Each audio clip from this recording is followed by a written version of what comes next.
Good morning, my dear friends. Guten Morgen, alles. Oh my god, we have so many updates. I literally couldn't even go to shower in the morning, which is good that you're on the other side of the screen. Good morning, happy coffee to everyone. We have so many interesting news to discuss. Unfortunately, yesterday I felt a bit more sick than usual. That's why we didn't have the stream in the evening, but hopefully we'll have it tonight.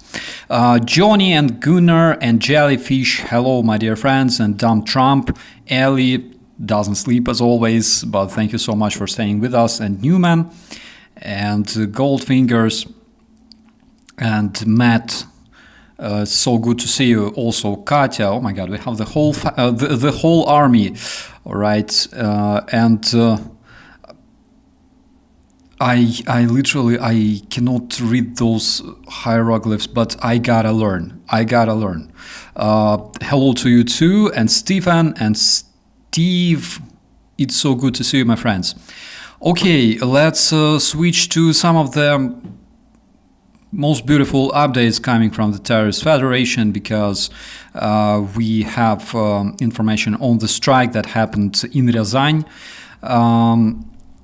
According to the information that we received yesterday, Miroslav, hello.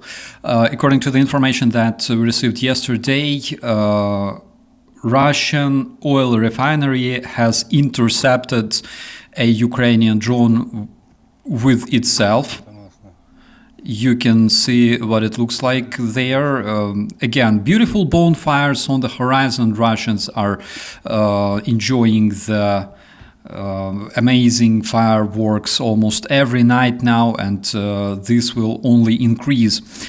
So we also have information coming from the Russian social media that in Chelyabinsk, my god, I love this city so much. In Chelyabinsk, on the Russian enterprise, there was another strike and another fire. Also Kopeysk, we can see that it looks amazing, all right? Because you have to bring joy and happiness to the Russian population. The Russians are absolutely mad about this. They say that Ukrainians made it to Chelyabinsk with our amazing drones, цеха по производству которых мы не можем... the drones that Russians cannot destroy already several years, and they say that basically their intelligence sucks, and they literally cannot destroy Ukrainian factories that produce drones. Why? Because their intelligence is just so good. So here's another video from Chelyabinsk. That's actually very good, and according to the recent information that I will talk about the updates just a bit later, this factory that was hit, it produces all sorts of shells and different military equipment. Here we have some more videos coming from Chelyabinsk. Который, блядь, может, не знаю, навряд какой-то снаряд, скорее всего, что-то, блядь, беспилотник, либо еще что-то. So again, there's a lot of rectal Russian dialect. I just cannot translate all that swearing, even though I swear myself, as you probably noticed. So he speculates whether there's something detonated or some shell maybe went off, and he says that he says, I just went to the toilet to take a dump, and I see that it's burning on the horizon. Such a great thing, you know. I think that this will help you take a dump even faster. Like when you go to take a leak and then you see that stuff on the horizon, that would also make you do the number 2, right? Here's another video, unfortunately without commentaries this time. We can see several explosions, and you cannot see it because you can see my ugly face instead. Here it is. yeah, and the detonation looks impressive from this distance, even though nice. Looks exactly the way it should look like, in my personal opinion. Musica, that is absolutely poetic. I completely agree with you. Jellyfish, it helps with digestion, right? It also fixes all sorts of constipation, that's for sure. So let's help Russians with their digestion, and I have something even cooler for you, my friends, because this is, for example, Ukrainian drone that is hunting Russians inside buildings. That, guys, that clears all sorts of constipations instantly. For example, if there's a Russian dude, not Artyom, but some different Russian dude hiding somewhere, and you can literally see this or hear this FPV flying into the house and literally searching for targets. That is something that fixes constipation and fixes atheism, by the way. Again, I'm not the biggest believer. I think I would start believing in whatever, in Cthulhu, in Wendigo, in all sorts of divine entities, if I saw like this stuff literally flying into a house, if I was a Russian terrorist. Well, most probably that's the reason why they actually leave a lot of feces after them, because I remember when we went, for example, to that... do I have messages? No, I don't. When we went into our barracks in HOSTOMEL after they were liberated from Russians, we saw so much feces, and there were not even many drones back then. Terrorist Federation has recorded the increase of fuel prices higher than the inflation indexes, according to the terrorist Ministry of Energetics. The VAT will be officially raised to 22% since 2026. The terror Russian Gosduma, they call it Gosduma, we call it Gosdura, because that's exactly how you should call it, all right? Dura means imbecile, all right?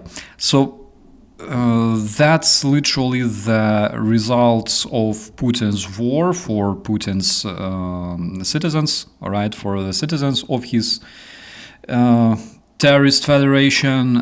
The VAT is increasing, the amount of fuel is decreasing, everything goes according to the plan, absolutely. And you may ask, like, why am I so happy about that? How do you think? Because I'm a Ukrainian and I have right to be happy. What else do we have, my friends? We have some footage coming from the, I think, 3rd Assault Brigade. And I just want you to check this out, okay? I will turn off the music just a bit. I just want you to check this out because literally count the number of vehicles that were improved by good Ukrainian drones in a single video, all right? And they post those videos a lot. And here we can see the drones improving the Russian cannons, for example. There's also Russian KAMAZ that got improved, and there goes another one. That's a Bukhanka, actually, but anyways, who cares, you know? Let them use those Solovyov's platforms, right? Another Bukhanka. And there we have a Russian my God, how do you call it? SUV, and a bike, and another bike, and another bike. They just underwent, you know, just like a tiny maintenance to help Russian terrorists drive better over the beautiful eastern Ukrainian landscape. So you just seen a bunch of Ukrainian UAVs turning Russian vehicles into a beta version for the Russian terrorists. So here we have Kucherev Yar, Pokrovsk direction, Ukrainian paratroopers, Ukrainian airborne assault troops have planted Ukrainian flag in this settlement. Unfortunately, you can see that this settlement looks exactly like 100% of other settlements that were liberated from Russians because they were destroyed by the Russian artillery. They were shed on by these Russian degenerates because that's exactly what they do. Why do I hear that sentence in a Russian accent in my head? Everything goes according to the plan. Because that turned into a very, very good meme, actually, in my personal opinion. So we have, remember, there was this strike in Dagestan, all right? So we have some more footage of beautifully burning terror Russian oil refinery in Makhachkala. That's let's say confirmation of the strike that it was actually successful. They blurred everything here, so we cannot see much, but if we scroll until the end of the video, for example, like this, we can see a cloud of smoke. Come on, show us just a bit more, please.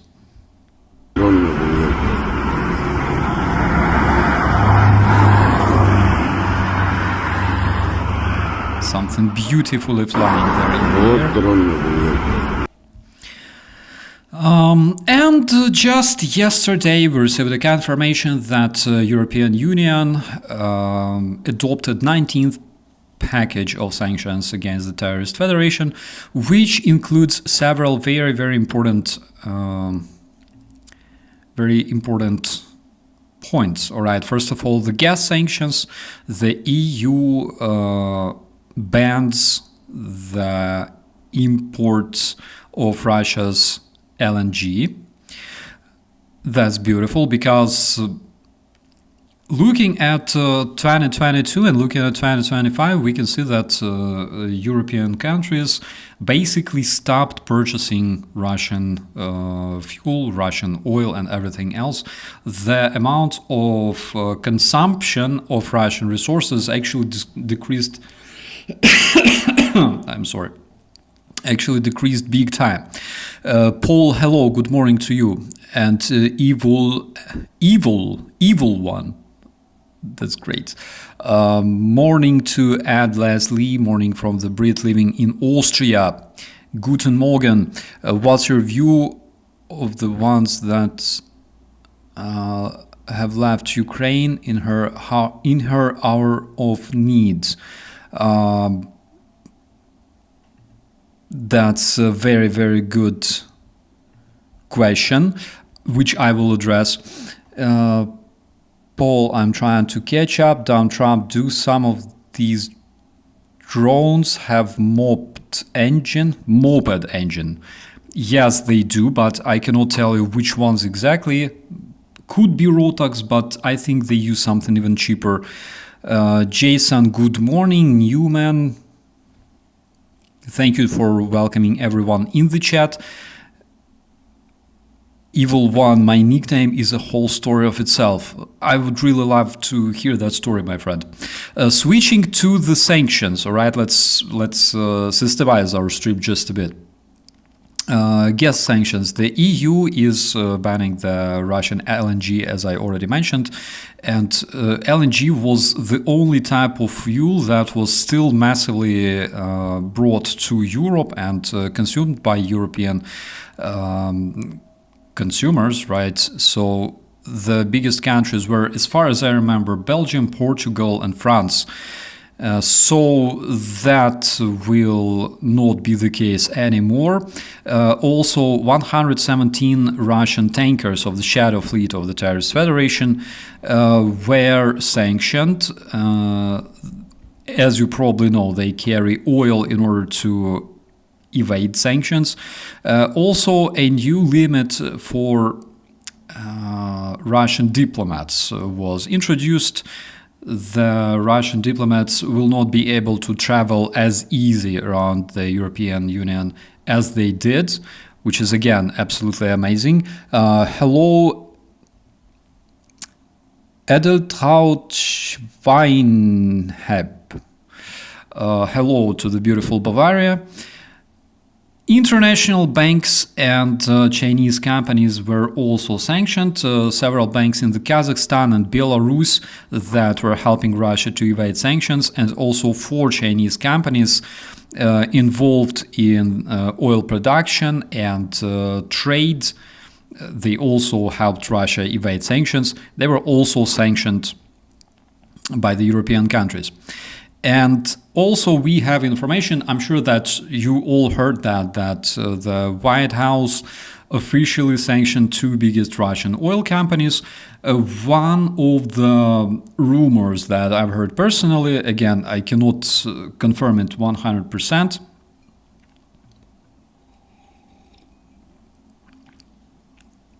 but one of the rumors is saying that, Andrew Knight, hello, is saying that Trump sanctioned Russia after it hit a kindergarten in Kharkiv, which, by the way, they hit another kindergarten in Kyiv literally the next day. So, according to the rumors, Trump was extremely mad about this, and that is why he decided to sanction Russia. But the question is, why didn't he talk about it, right? Like, if it was one of the primary reasons, he would at least mention this during his press conference, but he didn't. And he didn't do that because they have some sort of communication agenda, I think so, that literally restricts them from calling Russians for their atrocities, for striking civilians and things like that. They never discuss this in public, all right? They never actually talk about Russians striking civilian objects, kindergartens, hospitals, and everything else. That is why this sanctioning Russian oil refineries looks a bit cheesy to me. We will see, but I have a lot of questions regarding that. What I've seen all this time, basically, is Trump trying to save Putin, trying to save his image, first of all, trying to save his reputation, save his face, not calling him for his crimes, not calling him a war criminal, inviting him to Alaska and everything else. So that's what we could see happening since January, since February this year. And the reason he put those sanctions on 2 absolutely wrecked Russian oil companies, that's again another interesting question. Which countries will be even influenced by this decision? I have no idea. We will see, but let's discuss this just a bit later. Steve, how do I show my Kazakh partner the hilarious stream of yesterday about the Russian hypocrisy? I'm afraid she won't understand it and takes things literally. Steve, just send her this link. All right. Let me copy paste this for you. All right. Just send her this very link. I'm sure that she speaks Russian and she will enjoy this one. Okay, sanctions, Kamazes, Ukrainian army is there. Let's check out the rest of the updates. We have a report, coming from the Terrorist Federation. The Russian Ministry of the Stolen Toilets and Invasion and War reported that 10 different Russian regions were happy to welcome Ukrainian drones, bringing happiness and joy to the Russian population, because nothing makes you feel romantic as much as candles, because your power stations don't work. Ukrainians can confirm, all right? So we hope that Russians will feel that romantic as well very, very soon.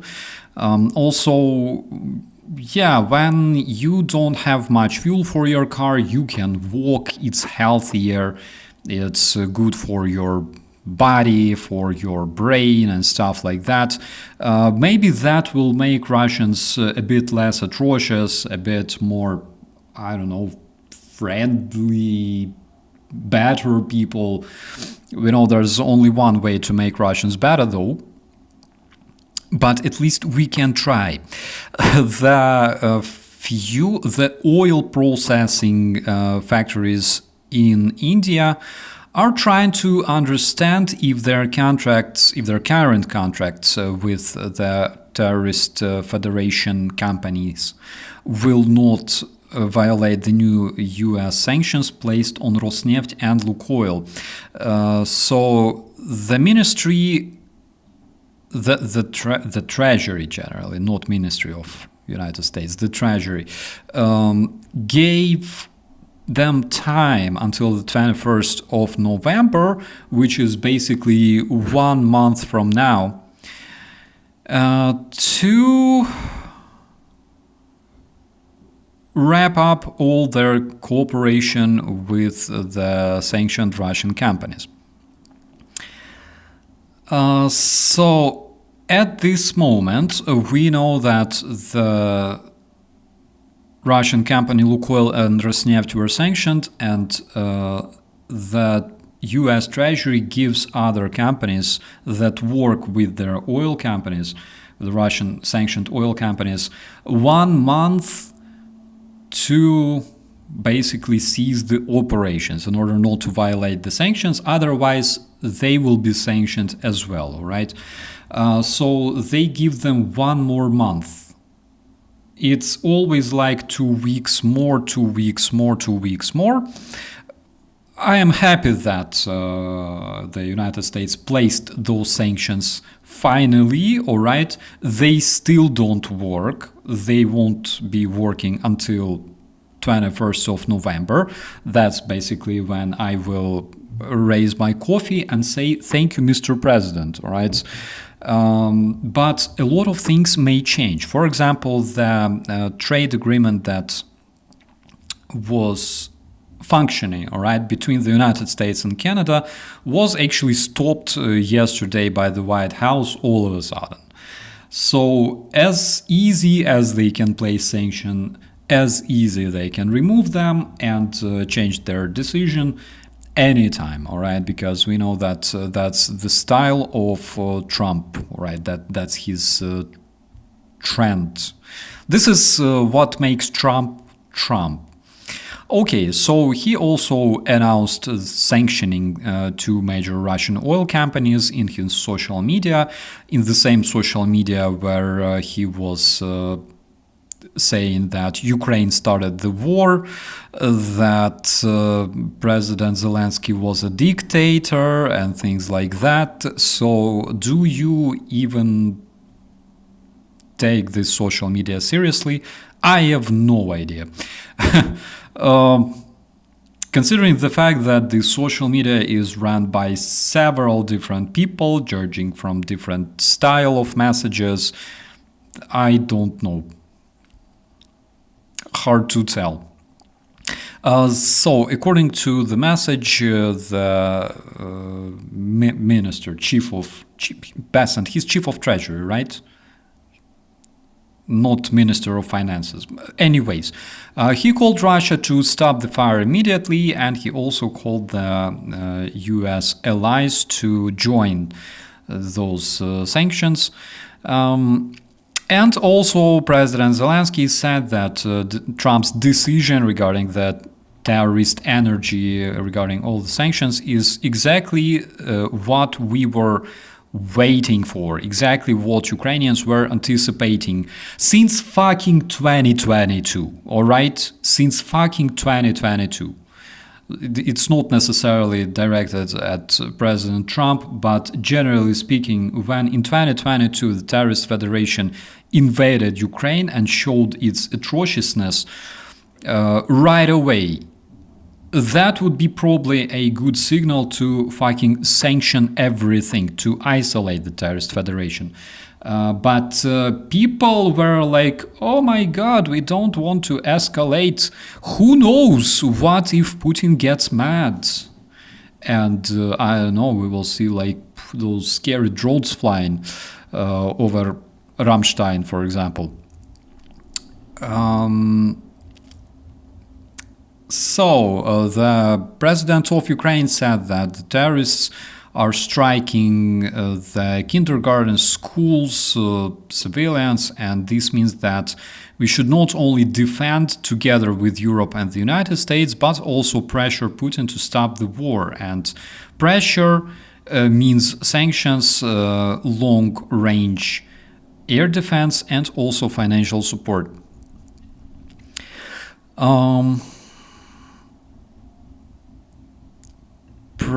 Wait, I will temporarily remove like this stuff because your comments are more important. The problem is I don't think Trumpy knows himself what he wants other than to get to the Nobel Peace Prize. That's an obvious fact, my friend. I completely agree with you. What more can I say? Do the Russian citizens know therefore Vladimir started a war with Ukraine yet? Look, when you analyze, for example, the Russian mentality, right, what they think about the war, they, first of all, they've been through so many wars, all right, and when a different war starts, whether it's a war in Chechnya or a war in Georgia or a war in Syria or anywhere else, the Russians they generally don't give a damn. They are used to this. There's generations of Russians who actually saw so many wars waged by Russia, more than anyone in the, like, literally United States didn't wage so many wars, all right? I don't know what to compare it to. Let's count. Okay, 1992, Transnistria and Abkhazia. 1993, Chechnya, also 90s, all right, the war in Yugoslavia, Russian RDO 1, RDO 2, the Russian voluntary corps fighting in Yugoslavia for Serbs against Bosniaks, against Croatians, and basically helping Serbian Chetniks commit the war crimes. They were also there. Then we have second Chechen war, 2000. Then we have 2008, the war in Georgia, again in South Ossetia. Then we have war in Syria. Then we have war in Ukraine. Then we have war in Sudan, in Mali. Basically, again, Russian terrorists participating there. Tell me, what else country, how to properly say it in English, oh my god. You will not find a different country that fights so much, all right? You will not find a different country on planet Earth fighting as much as Russians do throughout their history, and we are just talking about like late 20th century, early 21st century. They already participated in a bunch of wars, and Russians are happy with that. Russian citizens don't give a damn, actually. All right. Putin pays because Putin has this big pipe with oil that can be transformed into rubles, actually very big sums of money. Putin pays to his slaves. Clive, Afghanistan was actually a Soviet war, so that's combined Ukrainians and Russians and Belarusians. 79, 89, as far as I remember. So it was prior to the collapse of the Soviet Union, but still. So Russians fight a lot, and Russians, like when they hear about like a new war, starting, they don't care much. They don't care that their welfare changes much because they already live in shit, and they don't care about that. Their infrastructure is shitty. Again, they don't care about that. It doesn't make them, doesn't bring them any emotions. What else? All the African military coups are run by Russia, absolutely, Paul. So Russians are accustomed to be in the state of war constantly. They are not accustomed to live in peace, to live like, for example, Europeans do. Also, Russians have, again, plenty of those movies that, like when you have another movie, for example, made in Hollywood, all right, you of course have a choice either to watch it or not. If you're not a big movie fan, you will not be really watching that because, like, come on, there's so many of them, all right? There's action movies, there's dramas, there's comedies, there's like whatever, you name it. In Russia, when the movie is made somewhere in Mosfilm, which, by the way, always 100% times is supported by the Russian state and portrays like, those amazing Russian Spetsnaz operators and brave Russian people fighting against Yankees, fighting against Chechen terrorists, fighting against evil Ukrainians and everybody else. That is usually watched by everyone. They have plenty of amazing series and shows portraying Russian prison culture. So it's generally like this. The two main topics on the Russian television is either prison or like war, all right? They have several like comedies, they have one or two fantasy movies created since 1991. That's basically it, all right? Everything else is dedicated to Russia, either to Russians sitting in prison behind the bars and all that amazing Russian prison culture, or Russians literally going to a different country and fighting against people in that country. And again, they portray them as freaking heroes. That's just so you know, all right? That's just for your information. And people raised in this environment, they are, of course, atrocious. They understand that this is their way of life. Dugin confirms that the only way for Russia to survive is to attack other countries, to expand territorially. Dugin, you name it, all right? Like all sorts of the Russian degenerates, Z-generates, and all sorts of Russian ideologies, they call the Russian nation to literally fight other nations. Otherwise, they will choke, all right? And the only reason they do that is to preserve this amazing Russian soul, a soul of a conqueror, a soul of an invader, a soul full of different beautiful Russian traditions like committing war crimes, decapitating people, executing prisoners, and things like that. Let alone the Russian sexual related crimes. So that's the reason why they do that. They want to preserve this. They don't want to be just, like friendly, open Europeans. Hello, we get, No, they fuck that shit. They want to go to Germany, for example, wearing a shirt saying, I'm Russian, all right? or to like Turkey, for example, because they know that they will be scaring the shit out of those elderly European tourists in the hotels, and this is something that makes them happy, all right? Like, yes, they live in the shit, in their Ust-Pizdyusk, but at the same time, they are terrifying everyone else, all right? That's just so you could understand the mentality, my friends, okay? Has that Novorossiysk submarine sunk? Yes.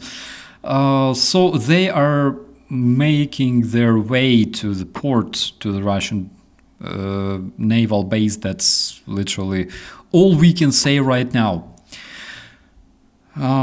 So that's Ryazan and Peze, but I think that's not Ryazan, that's actually the Plasmas. Dmitry Medvedev, the Russian alcoholic, famous Russian alcoholic, actually already commented the sanctions placed on the terrorist federation by Trump. He said, if you had illusions that basically United States is Russia's close friend, now you have it. The United States are our adversary, and their talkative peacekeeper now is completely on the war path against Russia. Yes, he doesn't fight actively supporting Kiev, but now it's his war and not Biden's war, which is something that will definitely trigger Trump very, very much. Hunter, it's a kangaroo day, but today we celebrate a different day. We will talk about it. All right, we will talk about it. So this will trigger Trump very, very much, because he likes to say that he's a peacekeeper stopping wars. He's working really, really hard, to make Russia stop killing people, very hard, because since January 2025, we had a chance to see how hard he works. He invites the biggest world's war criminal to Alaska, the red carpet and everything else. Trump works very hard, right? And being called Trump's war is something very, very triggering for him. I know that Trump is following Medvedev. I know that Medvedev triggers Trump all the time, and he does it successfully. And what the Russians are doing right now is they are trying to say, Trump, come on, we have very good relations, right? We're friends, Trump, we're friends, Donny, don't do this, don't do this. Don't send the tomahawks, don't do sanctions, don't turn Biden's war into your own war. Because it will ruin our friendship. You don't want this, we don't want this, all right? Let's be friends. It's an interesting approach. Again, we can see that the Russian terrorists are using this tactic of, good cop, bad cop, good Putin, bad Medvedev, to trigger the American president. We'll see how it works, right? Also, President Zelensky yesterday made a tiny hint that actually the Tomahawk missiles can be found not only in the United States, but also in other European countries. And he even hinted that the Tomahawks can be in Ukraine even tomorrow. Who knows? All right. We have no idea. Maybe yes, maybe no. We will see. What if I do like this? For example, I will take... all right, Evil One, I will take your commentary because it's long, all right? And I will just drag it right here like this. And then I will just squeeze it like this and like this. All right. Oh my God, why didn't I do it earlier. That's so good. So, my grandma did some ancestral research, and my ancestor came from the region of Ukraine or nearby in the early 1700s. So I have decided that I have a minuscule part of Ukrainian DNA. That is so cool. Early 1700s, are you sure? That's amazing. That's amazing. Actually, I would really like to do the DNA testing myself, but like this stuff is so expensive. Okay. So we have confirmation about the sanctions, and also we have message coming from Gladkov, the terror Russian governor of the Belgorod Oblast, who says that the armed forces of Ukraine are massively attacking the terror Russian Belgorod Oblast with drones. 12 civilians are wounded, according to Gladkov, according to the terror Russian governor, and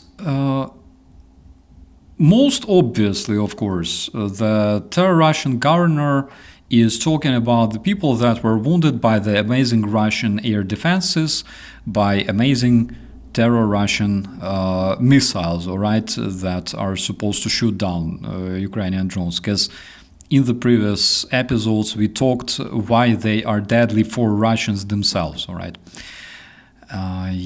Yes, that's funny about Trump. He wanted to be president. Well, now he's president, and his friend Putin. War is his war now too. I will again use your commentary. I will squish it just a bit like this. Does it look perfect? It almost does. Like this. Yes. Now it looks perfect. All right. All right. My internal idealist is satisfied. When I was in artillery in the 80s on the Czech border, we were only worried because the Ukrainians were part of their military. We called them the brains of the Soviet. Now the Soviets are basically brain dead. I agree with you, my friend. Still don't like the shape of those comments. I would do it like this, all right? Yeah, that one looks perfect to me now. Or maybe even like this. All right. Yes, that looks perfect. That looks perfect. Mirko, if you're watching this, please let me know. Mirko is a designer actually, and Mirko should advise me on whether it looks well, all right, whether it's readable, whether all the feng shui is preserved here. Martin, hello in the chat. Hello, my friends. As you can see, I can talk, all right? My voice is back. I still feel like I have a temperature, but only a slight temperature. I saw that movie. I only remember parts of it, but not the ending.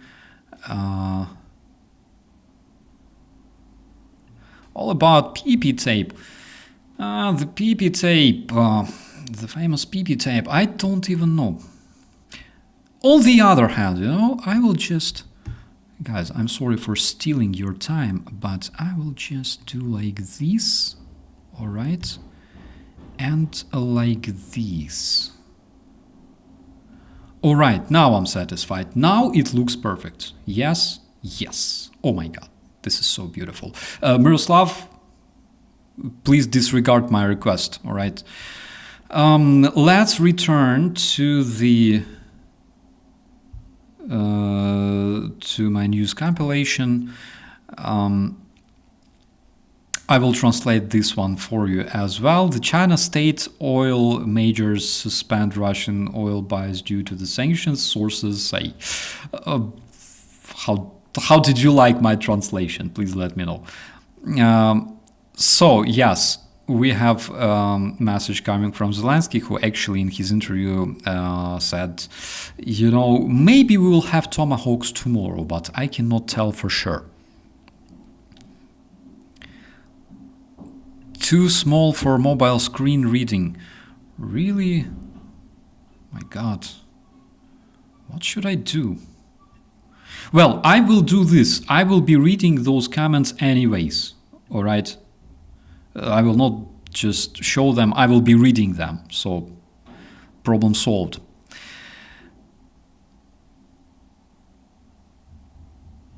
I wonder what Russia would look like today if Yeltsin has been president today. I'm sure he wouldn't have invaded Ukraine, at least. Maybe, my friend. On the other hand, he invaded Abkhazia, he invaded Chechnya, again, for no reason. And one thing we should remember about Chechnya is that when he invaded Chechnya, I don't know if you remember this episode, but they already used the hybrid methods already back then. All right, because what they wanted to show that there is a civil war in Chechnya. Basically, like they tried to portray, for example, the so-called civil war in Ukraine. There's like Russian-speaking population and Ukrainian-speaking population that fight each other for no reason, right? Even besides the fact that like the majority of Azov guys are Russian-speaking because they come from Kharkiv. But it's a bullshit. But the fact is, in Chechnya, they used Russian tankers driving Russian tanks and attacking the Chechen government, the government of the Chechen Republic of Ichkeria. And they tried to portray them as, rebellious Russian-loving tankers of Chechnya who just decided to protest against the separatist Chechen government, against the terrorist government of President Dudayev and everything else. Of course, we understand that the only thing Russians wanted is basically the oil, but that's what they did, and there were so many video records, photo records and everything else of literally those Russian tankers being arrested and showed on camera that they're actually Russian nationals, right? So already back then, Yeltsin used hybrid methods to wage this war, and the problem is not Putin. Actually, guys, this is something very important to understand. Putin is not the problem in Russia. Collective Putin is the problem in Russia, all right? People like Putin. God, since when do I call him people? So people is a diagnosis of the Russian society, all right? The very fact that Russians allow him to rule so many years, soon there will be like 3 decades. I'm not sure if he survives until that time. But the fact that they allow him to rule for so long, that's not because he's, like this bloody dictator who eliminates Russian opposition, makes Russian oppositionists flee abroad and, build their amazing, beautiful channels with millions of followers and talking shit, sitting there, which is like their usual scope of action, all right? That's usual Russian plan. Like, you just run away, sit in a different country, do nothing, all right? Like, it's just so easy and make money.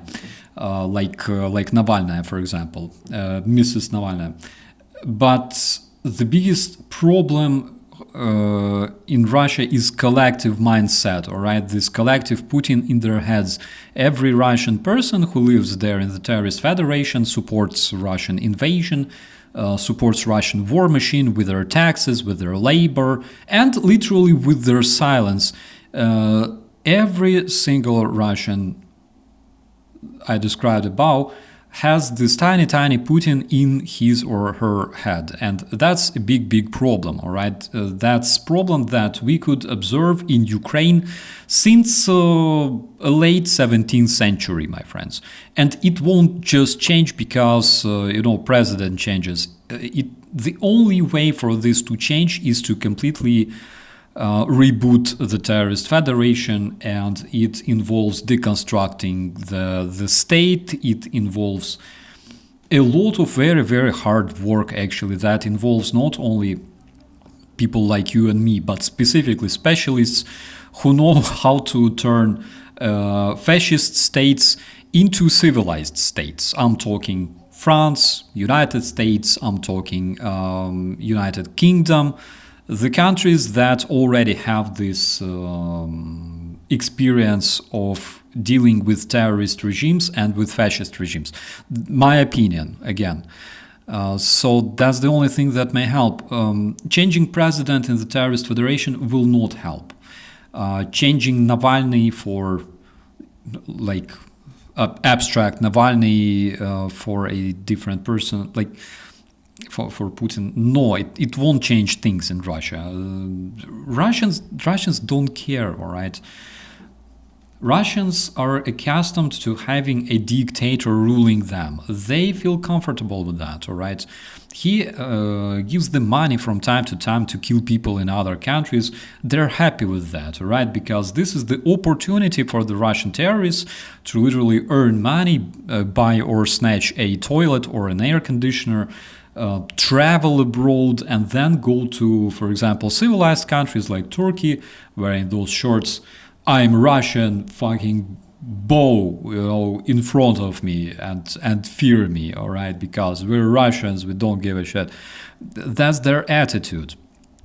A lot of Russians have this attitude, not necessarily people even related to the military service. Did we talk about Gripen yesterday? By the way, we did. We did, and my big advice for you, my friend, is to check out yesterday's stream, because around 55 minutes we switched from updates to literally discussing Russian cringe in Russian World War II related advertisement. That took like 1.5 hours. I could barely talk in the end. That was just so amazing. So please do, guys, if you missed yesterday morning stream, that was good. That was painful because my ribs still hurt from laughing so bad, but it was just so good. Guys, not wasting time, let's keep going, all right? So the stock exchange in Muscovia yesterday has failed. The Lukoil and Rosneft lost between 3 and 4%, and also VTB, Sberbank and Gazprom also lost approximately 2.25% on the stock market. The internationally wanted war criminal Putin, who is also widely known around the world as Huilo, said that the summit in Hungary that Trump offered, to have, will be delayed, most probably. Again, I don't know what sort of communication is there.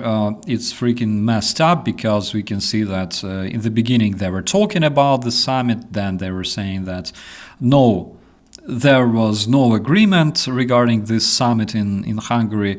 Then he's again switching his narrative, saying that no, actually we will delay it. All right, if Trump behaves well, we will have the summit. If not, I don't care.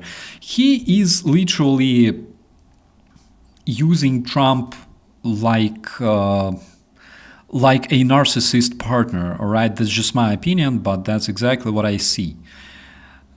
He is like, okay, you don't want to be friends with me, I will find somebody else, all right? Oh, that sucks.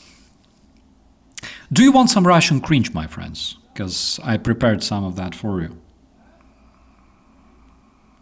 Actually, yesterday, inspired by our amazing stream, okay, I decided to collect my very own tiny compilation of different Russian cringe related to their social advertisement, so-called social advertisement, and things like that. But I'm Swedish. I spent too much time crying and screaming yesterday to watch the stream. I feel you. I feel you, my friend. I really do. So I was talking about the Russian cringe and the compilation. I decided to compile a small collection myself, my friends, to make you giggle just a bit. So I don't have much. I will prepare it and I will show it to you because that's just so exciting. Let's switch directly to the first case of the Russian cringe in Penza, in the Russian city of Penza. Okay, they planned to have a live broadcast called "How to Use Internet in the Changing Environment" together with the Minister of Russian Digital Development and Communication in Penza, Maxim Izosimov. Yes, and the banner basically says "How to Use Internet in the Changing Environment." First of all, immediately you can say that what sort of changing environment they're talking about. They are changing this environment. Guys, they blocked Facebook for the Russian citizens. They blocked Instagram for the Russian citizens. Of course, Russian citizens can still use them using VPN, but that is kinda illegal. Also, now they're forcing all of the Russian citizens to use the Max Messenger, which is a direct gateway to the FSB. All right, so if you allow this application to use your data, that is sent straight to the FSB, all right, regardless of who you are. And the Russian regime is basically changing those environments themselves. There is not a single Russian website blocked. For example, in the United States, you can still access like Russia Today or whatever. But the funniest, the cringiest moment about this press conference that they were planning, the conference, let me remind you once again, called "How to Use Internet in the Changing Environment." So this conference was delayed because of the problems with the internet. Their internet was shut down, so they actually couldn't stream this press conference with the Minister of Digital Development and Communication. How cool is this one? So basically the citizens of Penza now will not be able to understand how to use their freaking internet in the changing environments in Russia because this conference was cancelled because they had no internet. I fucking love this. You cannot make it up, all right? That's the reason why I follow Russian internet, because you cannot make this shit up.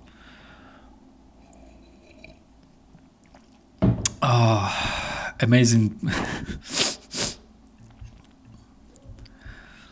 Amazing picture. I can feel the confidence radiating from this guy. Yeah.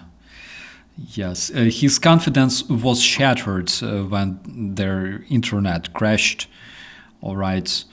Or maybe on the other hand, maybe that's exactly what they were supposed to show. All right. How to use internet in the changing environment. Boom, the internet disappears.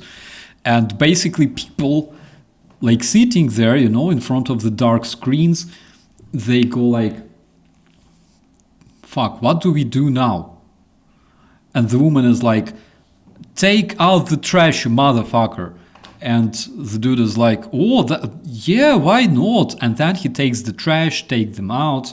And then, for example, he collects all the empty bottles and brings the empty bottles to that bottle processing point, gets some cash, and then on his way to the, for example, to the grocery store where he cannot pay with his freaking bank card because internet is shut down, he thinks, maybe I should buy some, I don't know, something good, and he buys sausage, and he brings sausage home, and his kids are like, oh my god, daddy, look, that is sausage. We will not drink vodka today, we will have like a real meat. And maybe that was the whole idea, like their internet crashed, and the dude is like, the fuck do I do? Maybe I'll go just like fix the outhouse, alright? Or maybe I will like collect all the newspapers and I'll go and hang them in the outhouse instead of the toilet paper, finally, so I don't have to wipe my Russian ass with my Russian hand, something like that. Maybe that was the thing. Maybe that's something that they actually need. Maybe they need to have their internet crashed from time to time. I don't know. So that was a tiny case of the Russian cringe for you. And this is a case of...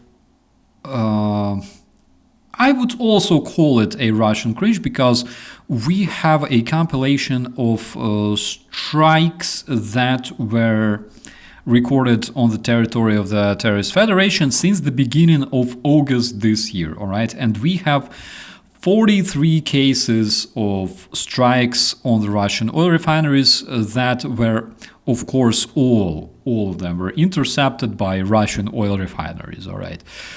So let's just list a bunch of them. We have Saratovsky and PZ. First off, guys, you promised August, not like July, all right? July, Saratovsk, Ilyinsk, Novokuybышevsk. Good. August, Novokuybышevsk, Ryazань, Afipsky, Saratovsky, Ukhtinsky. Volgograd, Krasnodar, Volgograd, Sызрань, in Samara, Nizhegorod, Volgograd, Novoshakhtinsk, Rostov, Ilyinsk, Afipsky, and Sызрань again, Afipsky, Kuybышevsky again, Krasnodarsk. That's absolutely beautiful. Like September, Ilyinsky, Ryazansky, Smolensky, Novoufimsky, Kirishneftyorg Syntes. Guys, we remember that amazing firework at Kirishi, right? We were discussing that one. That one was impressive. Saratov, Gazprom, Neftikhim, Bashkortostan. So, the biggest Russian oil refineries, for example, Novokuybышevsk, were hit 1, 2, 3, 4, at least 4 times. And I'm not sure if this one involves the one that was hit like yesterday. I think no. No, not yesterday, but on 19th. So we have Bashkortostan, for example. Where is it? 1, 2 strikes in Bashkortostan. Not bad, not bad. Ilyinsky, again, the huge one. 1, 2, 3, 4 times. Which one was that? Saratovsky and PZ, of course. 1, 2, 1, 2, 3 times, at least 4 times. That is impressive. Okay. That is good. That is something I approve. Dan, привет из Нидерландов, слава богу, мы не кацапы. I know, my friend, I know that. Hello to the beautiful Netherlands. Hello to you, your family, and all the friends. Jason Coley says, yeah, falling debris with high precision and impressive explosive capabilities.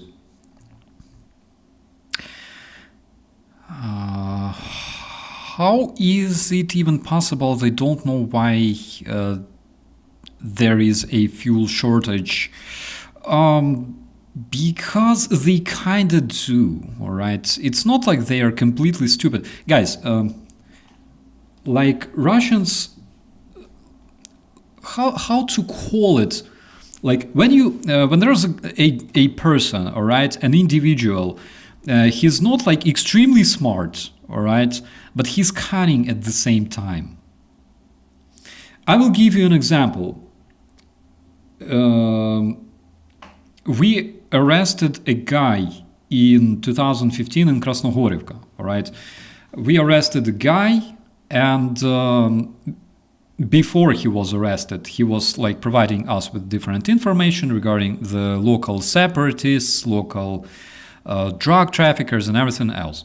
So he literally went in our car around the city block, and he's like, there, you see there's a motherfucker, there's like a separatist, and there's like literally a terrorist. He fought in like Russian terrorist group in Donbass before this place was liberated, and there's like a drug trafficker, and he was like pointing at all of those guys.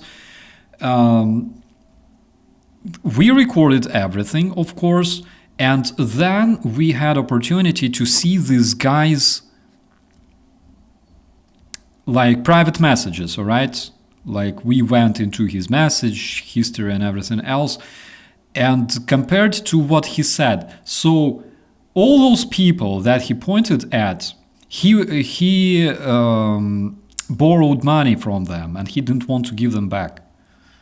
Okay, that's the whole story. He literally wanted to use us, the cops, to punish those people because he didn't want to give them money back.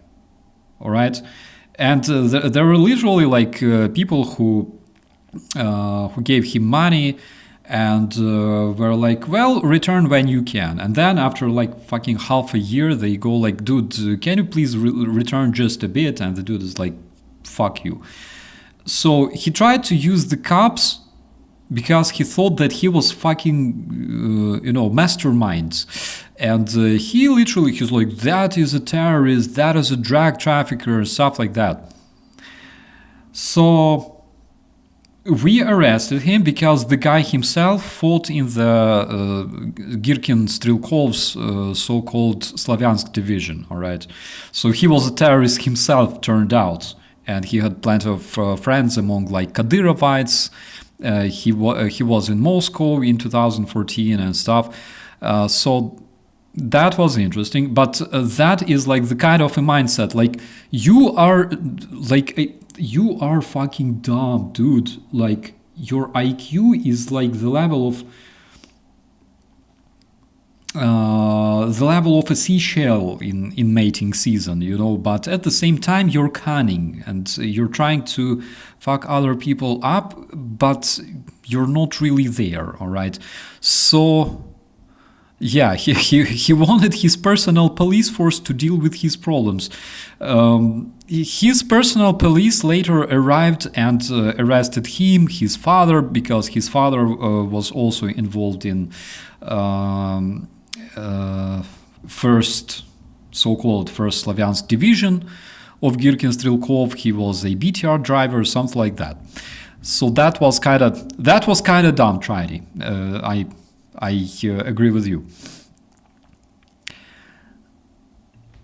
Girky is one twisted sick dude. At least he's caged now. Absolutely.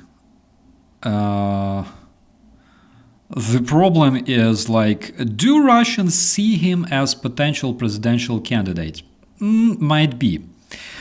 Again, returning to the question, what happens if Russian president changes? Literally nothing, all right? Literally nothing. Russia should change itself. It should be deconstructed and rebooted, and that's basically it.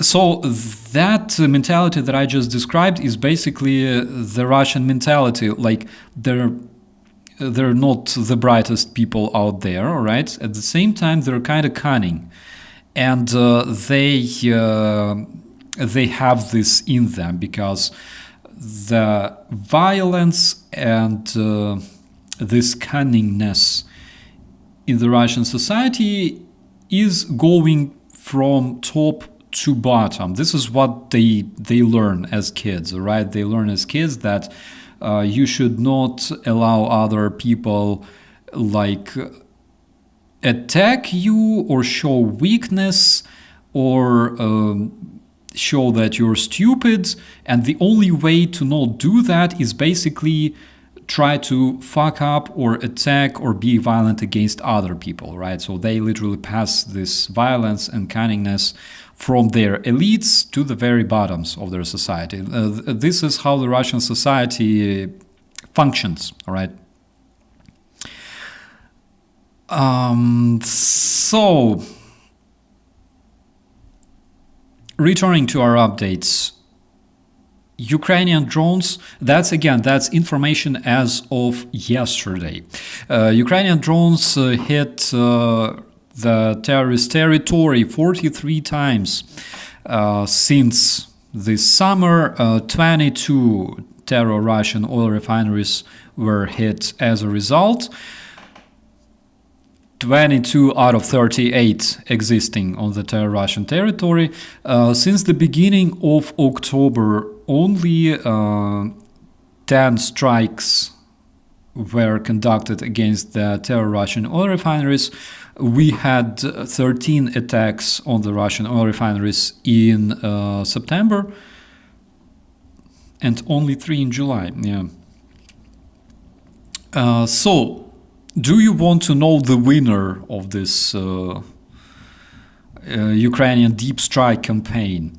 So the absolute winner of the deep strike campaign is Russian Saratov NPZ, Saratov oil refinery, which I agree with because I keep hearing Saratov, Novokuybishevsk, those are being attacked all the time. Saratov oil refinery is an absolute winner. It was attacked 5 times, not less than 5 times. In July, in August, and in September, and also 1 time in October. 4 times Ukrainian drones visited Volgograd oil refinery, Novokuybishevsk oil refinery, and also Ilyinsky and Afipsky oil refineries located in Krasnodarsk Krai. So the percentage of the seized oil operations, seized oil capacity in Russia during this whole Ukrainian campaign, that, by the way, only lasts like several months, makes it almost 38% as of 1st of October. I think as of 24th of October, of course, it's much more. That's one of the reasons why we see such a huge oil and fuel crisis in the terrorist federation. According to the local terror Russian authorities, the lack of fuel at the gas stations or the quotas while purchasing fuel was observed in 52 Russian regions and also in the annexed territories of Ukraine.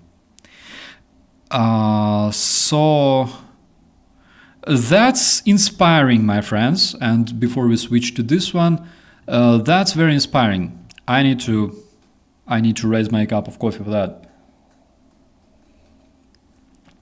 Do you drink coffee?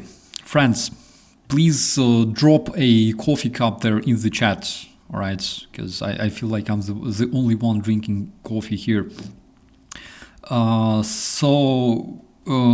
order to illustrate in order to illustrate this horrible situation with the Russian oil in the terrorist federation, I will be using this amazing face of a mad Russian driver from the other day. Remember when we were watching this dude ranting and nagging that those people, the personnel at the gas station, it must be punished. We must take off their pants and punish everyone. Like, how can you do? Fuck. We even look alike just a bit. Fuck. I gotta save this one. All right, just in case. It's a proper Russian face. Oh my god. So, all right. I can see that a lot of people are drinking coffee. David, come on, really. It's like 11 a.m. in Deutschland. That's a proper approach. I approve. All right. Do you drink coffee in the United Kingdom, by the way? Let me know. Because I've heard that it's like a myth. Like, if somebody is drinking coffee in the United Kingdom, then this person is definitely an Auslander, all right?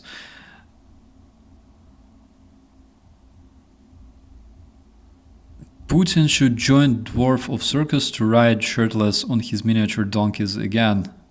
Weezer, I love this idea.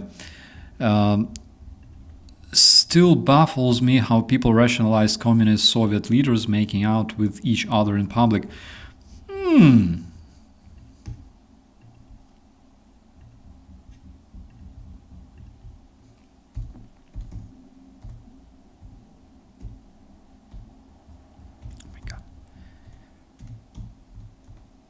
my god.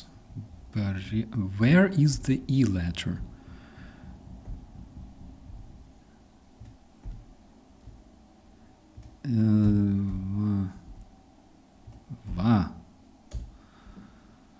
Yes, that's literally. Check this out. Oh fuck. Check this out. And Russians say they don't like gays. You fucking kidding me?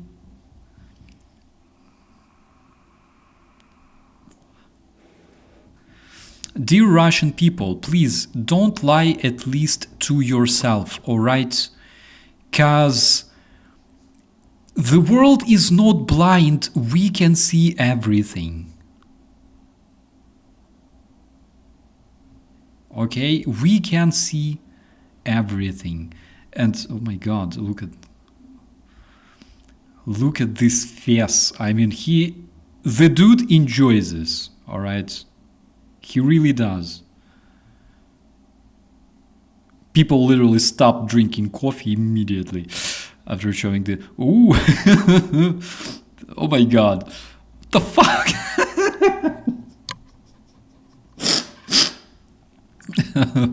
Gorby, please stop. Don't. Jesus Christ. Whew.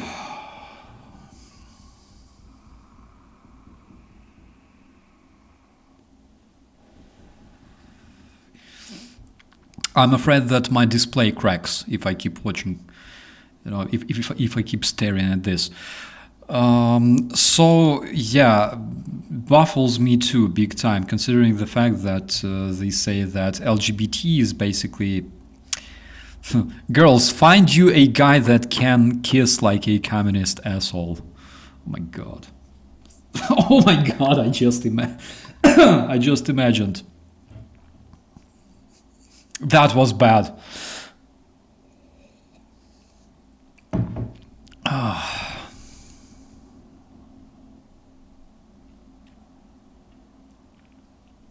That was horrible.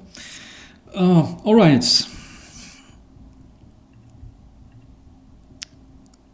Yana Suvorova, a manager, or rather an administrator of a Telegram channel called Melitopol is Ukraine. Melitopol is occupied. was arrested by the Russians, and she was sentenced to 14 years in prison. So the Russians accuse this girl that was 19 years old when she was arrested by the Russian terrorists.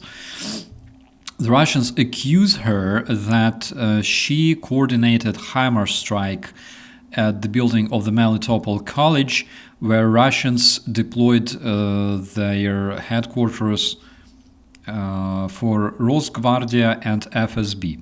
So she was detained back in 2023. In the beginning, she was kept in the occupied Mariupol, and then she was brought to the prison in the Russian Taganrog on the territory of the Terrorist Federation. So she was sentenced to 14 years in the Russian prison. Then the Atesh, the partisan movement that you probably know about those guys, they are extremely effective. The Atesh are like, the guys that literally walk into the Russian base and go like, oh, here they have air defense, here is like their generals' toilets, here they keep their fuel, and by the way, look, this is how it burns, all right? So Atesh are legendary. These guys say that the Russian terrorists are using female companies in the Pokrovsk direction, and also they use women in disguise to infiltrate the Ukrainian rear in that very direction, in Pokrovsk. They say that in 506th Russian motorized regiment, the Russians have to do this because they catastrophically lack personnel to continue their meat assaults. So kudos to Atesh for providing us with this information. And speaking of that terror Russian factory that we could see burning, we could see it burning in the night, and here we can see the result of this factory being improved by good Ukrainian drones. We can see, for example, like, look at this. This is very interesting. I will try to zoom it for you, right? Like, if you take a look at these cones over there in the bottom of the screen, that's basically detonators, all right, for Russian shells. You can see them literally scattered everywhere. So that looks good. Mr. Hex said, hello, welcome to our chat. Please let us know which necktie you're wearing today, all right? Really like to know. Those are the detonators. Those are the parts used in the Russian shells, basically. So we can say that this strike was effective already looking at those scattered in the area. Here's more destruction. Sorry, not destruction. Improvement in the terrorist Russian military facility. There we can see some more Russian shells scattered near the road. So this strike was a good strike. Lucky strike. Chelyabinsk. Guys, Chelyabinsk is something like 2,000 kilometers from Ukraine. That's a lot, and that's impressive. Russian dictator said that the energy infrastructure of the terrorist federation feels itself confidently, all right? Feels itself confidently. However, of course, we will have some specific losses, all right? He said, speaking of the new sanctions placed on the terrorist federation by the US, however, they're not active. Once again, they will only become active on 21st of November. That's literally 1 month from now. So he said the Russian energy industry, all right, feels well. However, we will have some losses though, but whatever, losses. Anyways, we have interesting update coming from the Washington Post that you can actually read in your language, in English language. Bas in Ukraine, good morning, guten Morgen, my friend, that you can read in your language because it's Washington Post, all right?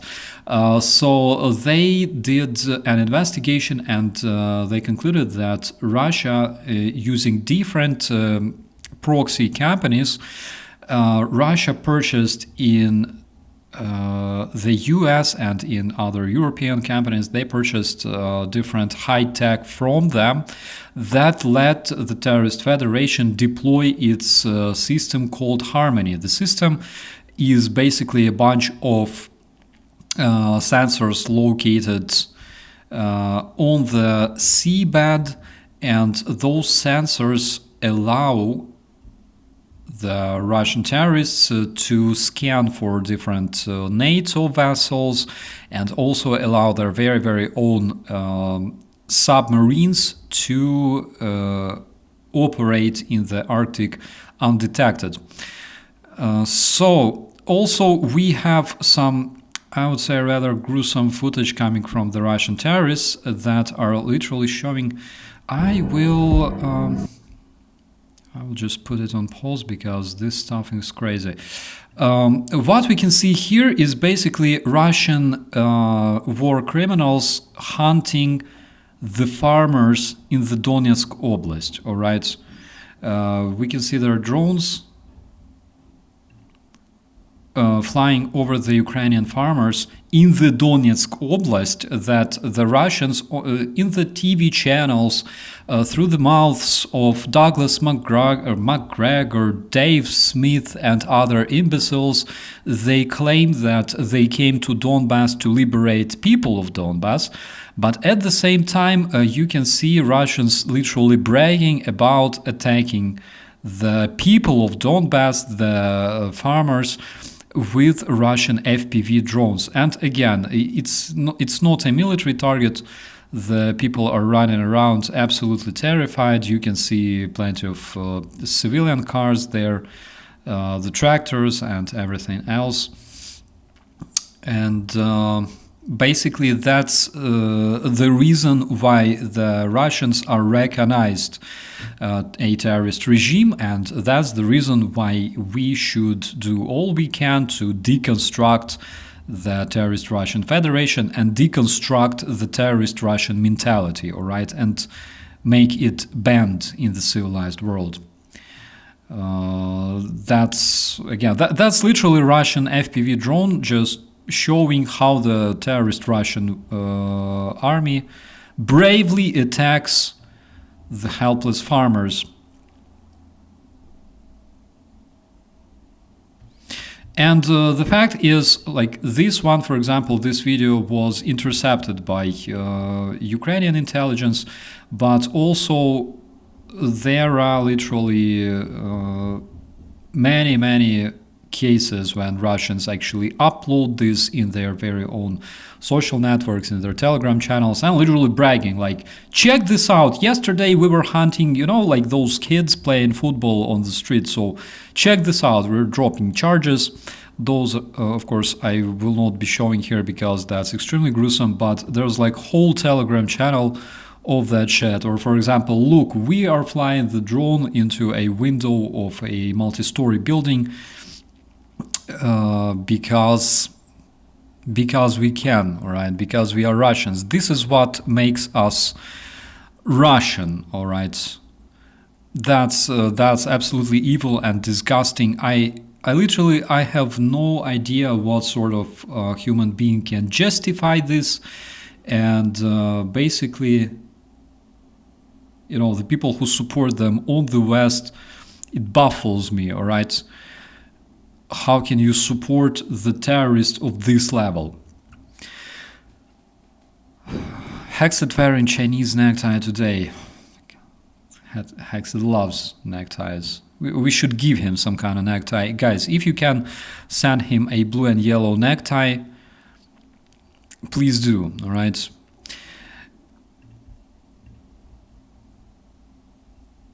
So the US president was asked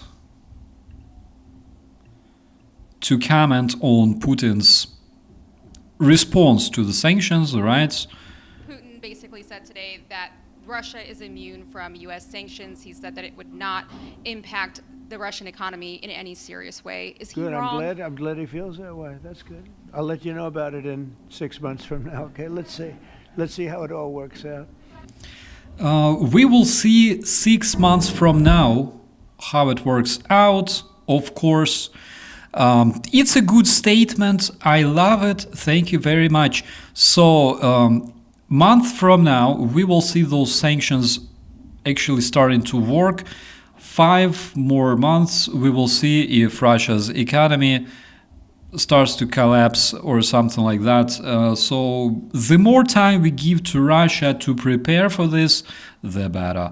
The more time we give Russians to actually find new ways of evading sanctions, buying old tankers that are dangerous for the environment of the Earth's oceans, the more time we give them to prepare for this is like the better, for our beautiful friendship with President Putin. That's what I see, guys. I have no illusions that Trump is supporting the proper cause, that Trump is supporting the country that was attacked, invaded by Putin's regime, because otherwise, I don't know, he meets Putin more often than he meets Zelensky, right? That's disgusting. Again, that's my personal observation. I don't see Trump literally defending freedom, international law. I don't see Trump defending civilians in Ukraine. I can literally see him like giving Russia more time, 2 more weeks, 2 more months, 1 more month. So I will sanction your companies. I will also provide Ukraine with tomahawks. Yeah, my ass. Then we have some, I would say, unfortunately, tragic information coming from Kramatorsk.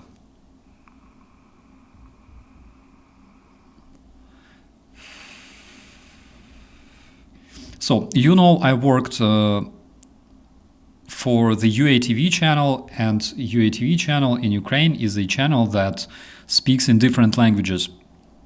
English, Portuguese, I believe Arabic, and other languages. So we also have a channel called Freedom, which is the basis of this TV company. Freedom speaks in Ukrainian and Russian, and it speaks Russian on the occupied territories and beyond, all right? So unfortunately, yesterday in Kramatorsk, we've lost 2 journalists. We've lost the very journalist of TV channel Freedom, Alena Gromova, and the cameraman Yevhen Karmazin. They were at the gas station, they were refueling, and they were both in the car when the terror Russian Lancet drone hit. And we also know that special correspondent for Freedom, Alexander Kolichev, was delivered to the hospital. He was injured, but Alena and Yevhen unfortunately lost their lives. And the only reason they were killed is because Russia hates freedom of speech. It's because they hate the truth that we spread about the Russian atrociousness and Russian war crimes. So journalists are losing their lives. That's absolutely, absolutely horrible and tragic. And I believe that our channel is already trying to work with their families, trying to understand what their needs are, and trying to help. We have a tiny infographics. This one, by the way, comes from the Center for Countering Disinformation, Ukrainian center, that created a tiny infographics showing how exactly Russia demonstrates that they really don't want peace. They want peace talks, peace deal, and all that stuff. Because every single time the Russian terrorists are basically saying that they want peace, but Ukrainians just keep attacking and keep fighting for their lives. All right. So, for example, here we have first phone conversation between Trump and Putin, and immediately after that, 140 drones coming at Ukrainian cities. We have a negotiation between the United States and the Terrorist Federation in Riyadh on 24th of March. 139 drones and one missile were launched at Ukraine. Then, 3rd of July 2025, there was another telephone conversation between Trump and Putin, immediately followed by a massive drone strike. 539 drones and 11 Russian missiles were involved. Then on 14th of July, Trump actually warned Russia that he will impose tariffs. And again, guys, this happened in July, August, September, October. It was 3 months ago. Remember, everybody were talking about tariff wars against Russia to punish Russian terrorism, and everyone was so, I don't know, some people were happy, some people were expecting something. Trump was like literally, showing as if he already solved the war, as if Russia is already destroyed. And basically, we stopped 90 wars. Nobody posed those tariffs, like the tariffs were not adopted, were not approved by Trump. And I don't really see these sanctions working either, because, guys, they didn't even start, all right? That is something that makes Trump Trump. He can threaten Russia so bad, but he will not do anything. Russians helped him to become president, so why would he attack them, right? So after this threat, there were 2 massive drone strikes, 140 drones, and then the next day, 267 involved.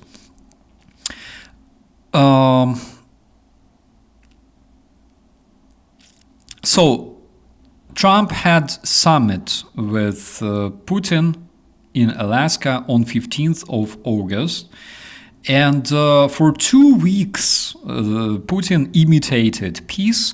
And during those 2 weeks, actually, Ukraine was hit by 539 drones and 31 missiles.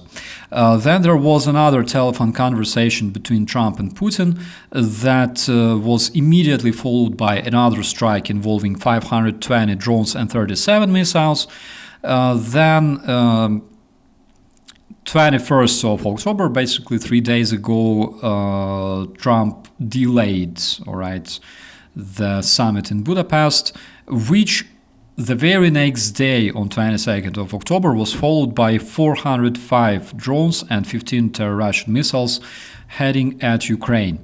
The very, very fact that Russia talks, they talk to President Trump, they say like, we are ready to establish peace, everything's fine, we're not striking civilians. And while they speak, hundreds and hundreds of the terrorist drones and also Russian missiles, ballistic missiles, flying at Ukrainian kindergartens, Ukrainian malls, Ukrainian hospitals. This very fact shows that the only language that Russia understands is the language of strength, all right? And my friends, I have one thing to report to you, because how many times did we really show Russia some sort of strength, all right? Besides the fact that Ukrainian pilots are launching Storm Shadow missiles, besides the fact that Ukrainian operators, Ukrainian artillerymen are shooting the HIMARS systems at Russian positions, and besides the fact that Ukrainians and some very, very brave men from abroad, wearing Ukrainian patches but speaking other languages, are bravely fighting for Ukraine right now on the ground. Tell me how many times besides that we actually showed some kind of strength, some kind of force, all right, against Russia? How many times we shot down Russian UAVs over Europe? How many times, I don't know, how many times we actually sanctioned, for example, countries trading with Russia? Or, for example, how many times we actually stopped all Russian oil and gas products coming to the European countries? Russia can see that the world is undecisive. Russia can see that the world is scared. And basically, Russia can do whatever the fuck they want. As easy as that. And the biggest enabler of that, I'm very, very sorry to say that, but it's President Trump himself. Okay? When you talk about Russian terrorists and call them beautiful Russian people who die on this, ugly war, that shit is insane. That shit is fucked up. You enable Russian terrorism by the way you talk about them, all right? Because when you, for example, I don't know how to compare it. There's, for example, those drug cartels, all right? Of course, you can call them the drug cartels, narco cartels, narco barons, and stuff like that. Or you can also call them, poor businessmen trying to survive in this ugly, ugly world. All right. There's, of course, a different perception emerging, all right, in the imagination, immediately in people's minds. When you call Russian invaders for what they are, Russian invaders, Russian war criminals, they're Russian leaders that are wanted by the International Crime Court.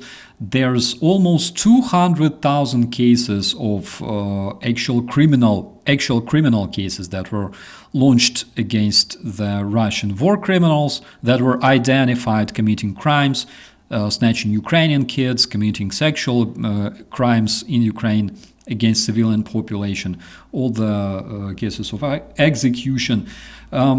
We call them the war criminals because that's what they are. We call them terrorists because that's what they are. Trump is not showing strength, all right? White House at this very moment, I'm sorry to say that, but they're not showing any strength, they're not showing strong position regarding the terrorist federation, and that is the main reason why the Russian terrorism is feeling enabled, all right? That's the main thing that enables Russian terrorism, because all these years, United States were known as world's leading economy, strongest army, two strongest air forces, the Air Force and the Navy. They were known as the country that opposes the threat of the Russian terrorism, opposes the Russian spies, opposes Russian propaganda. The country that looks at what is happening in the terrorist federation, they see that the cruelty that is not only committed against other countries, but also the cruelty committed by Putin against his very own population that gets thrown into meat assaults, that gets involved into different shady terrorist groups like Wagner and everything else. And United States were actually defending the civilized world from that threat, from the threat of the terrorist Russian regime. Now we can see the Russian terrorists being invited to Alaska, red carpet, and that red carpet is basically the biggest enabler for the Russian terrorism around the world. And we will see it growing, unfortunately. We will see it growing in European countries. We will see this unity being actually shattered in the real life, unfortunately. The NATO alliance will be shattered because there are so many, like, literal Russian assets who openly speak about NATO being, you know, this evil war machine in the United States. All right. I can only say that I admit that the Russian hybrid warfare and informational warfare is very strong. And it will be stronger because, according to the recent updates, the Russians increased the budget of their external propaganda by roughly 50%. What can we do? It's a very good question. Unfortunately, I don't have answer to this one. All right. I am not a strategist. I'm a humble Ukrainian veteran. That's it. So if you're looking for answers coming from me, that's a wrong place. But one thing we can definitely do is we can keep supporting Ukraine, because if we stop supporting Ukraine, basically Russia wins the war. And Russia wins the war not only against Ukraine, but against everyone. All right? Against everyone. That's something that we should remember. So keep calm and keep supporting Ukrainian defenders. Besides being an extremely atrocious and terrorist state, the US isn't a reliable, trustworthy ally anymore. The US people are, all right? We're not talking the White House. The US people are.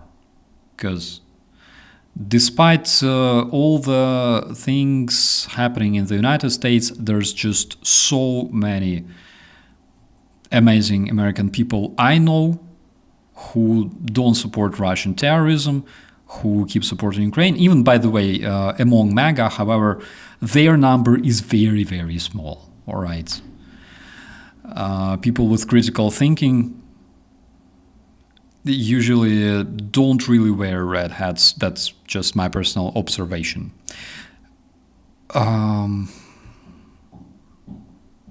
But I hope that it changes. Guys, what I wanted to talk about, first of all, I wanted to make a puff and drink my coffee.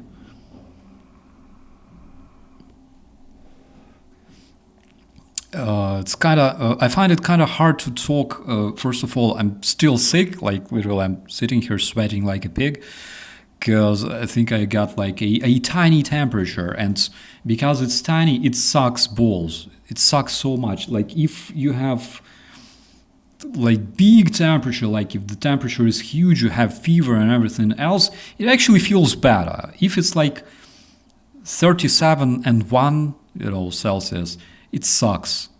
I feel like Diane Swan right here. But on the other hand, like when you have to also talk for several hours while having your throat literally on fire, that just sucks even more. However, I don't care much. So Russians are creating plenty of fakes, again, as we all probably know, and one of the fakes actually portrays a Ukrainian refugee in Poland who received humanitarian aid from some of the international charity organizations, and she is nagging about different products absent in this humanitarian aid. The reality is this is a fake soundtrack on this video, because the original video with original soundtrack actually shows this very person saying, holy shit, I'm so grateful for this humanitarian aid. I'm so grateful to all the people who support not only Ukrainian defenders but also Ukrainian refugees, finding asylum abroad and everything else. I'm so grateful to you, my friends. So Russians took her video, they changed the sound, and with the new soundtrack, she's like saying like, what the fuck is that shit? Like, why they don't put macaroni here or something like that.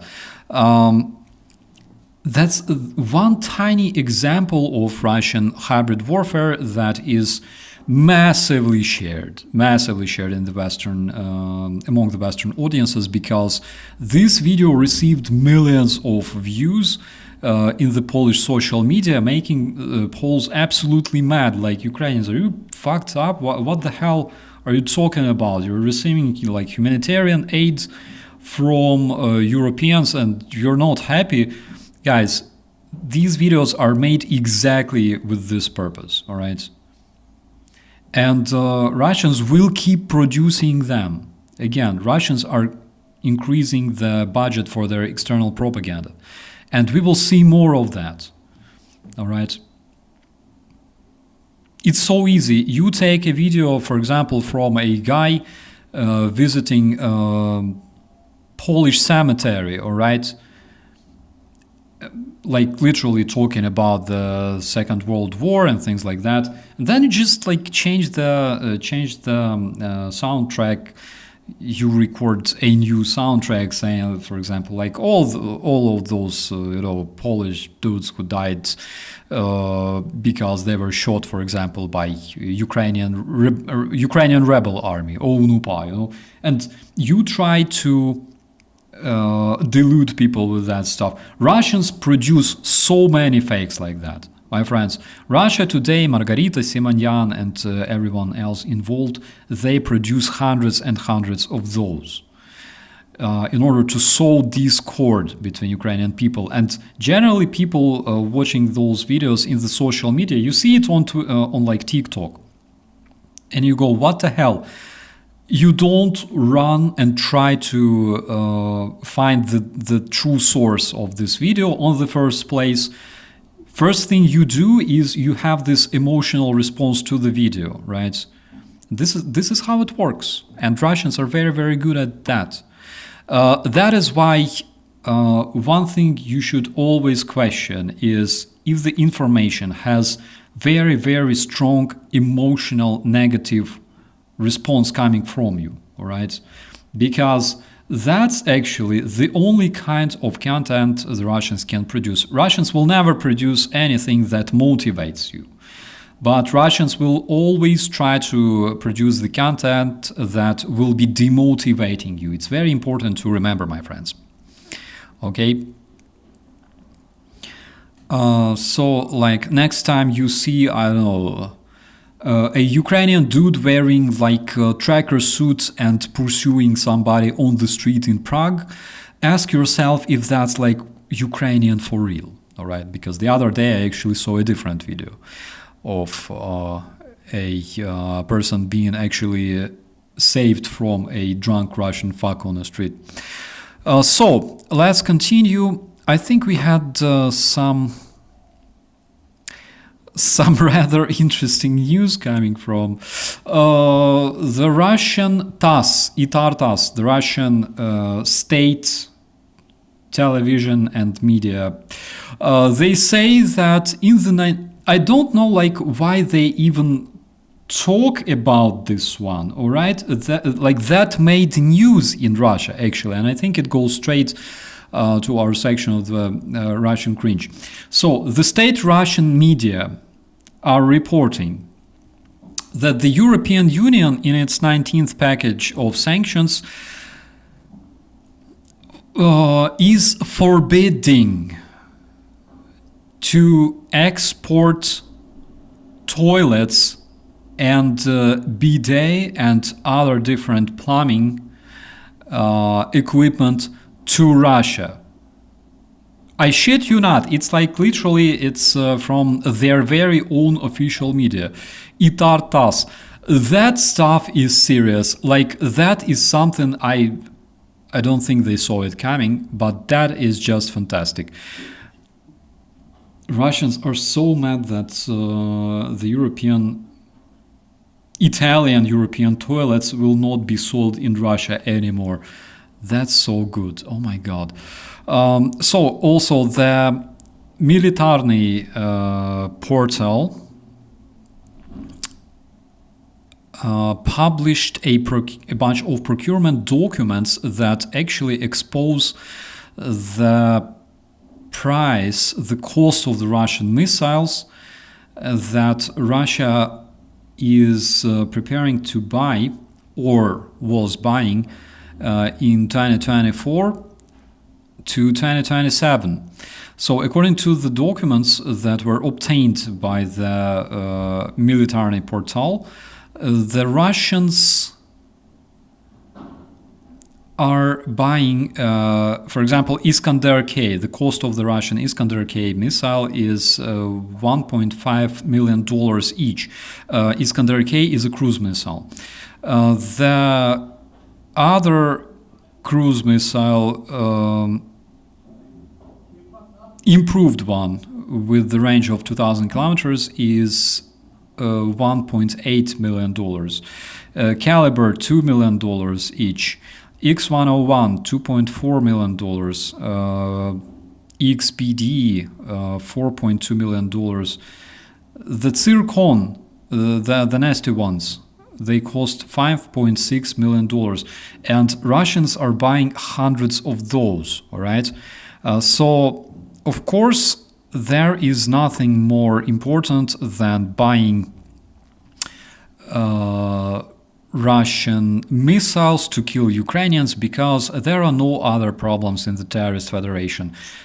Schools are falling apart, people nag because of the fuel, let's raise VAT, but we need to buy more missiles. And that's, again, just another feature of the Russian mentality, right?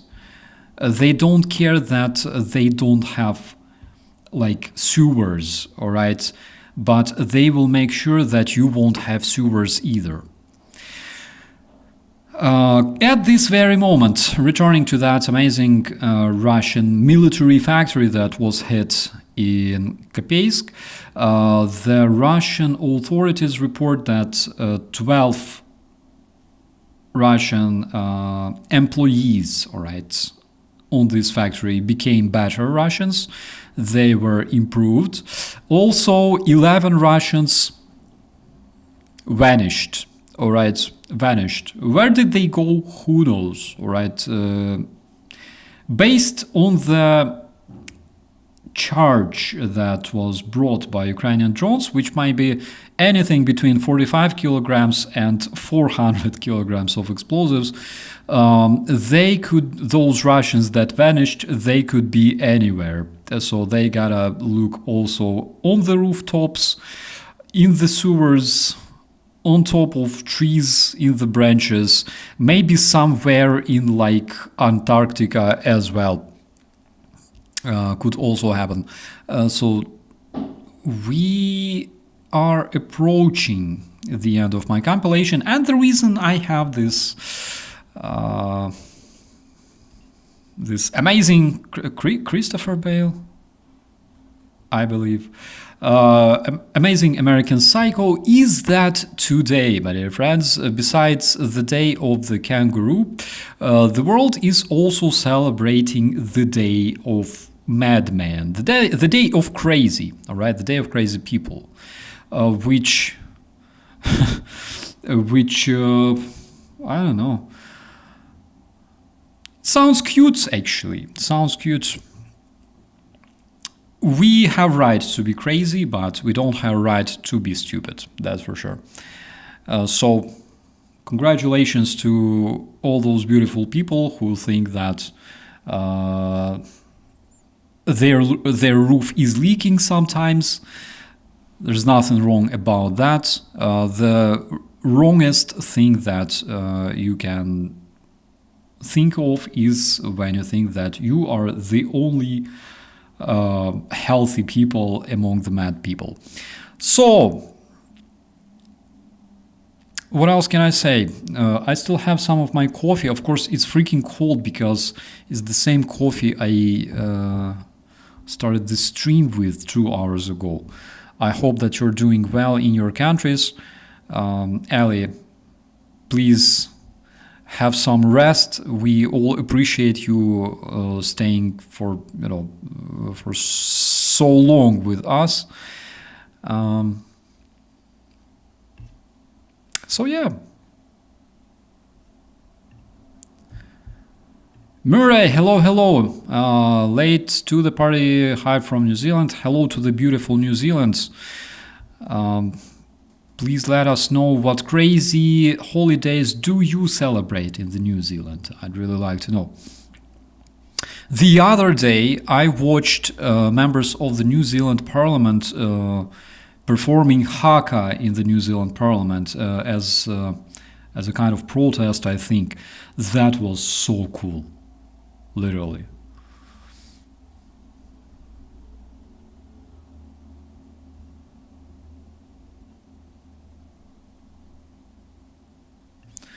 Please go and rest, preferably bed with hot tea. Thank you. I will. I also need to eat something again because, like, I had no break. I literally woke up early in the morning and I checked all the updates, and then I just went outside to do something very important, and I started the stream. I had no breakfast, no shower, no personal life, nothing at all. That link don't work. The same old excuse of the West does the same shit.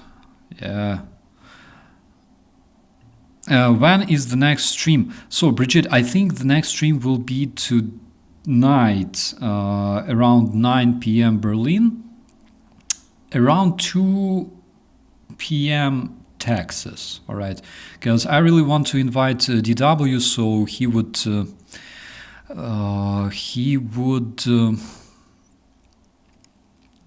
explain us what is going on there.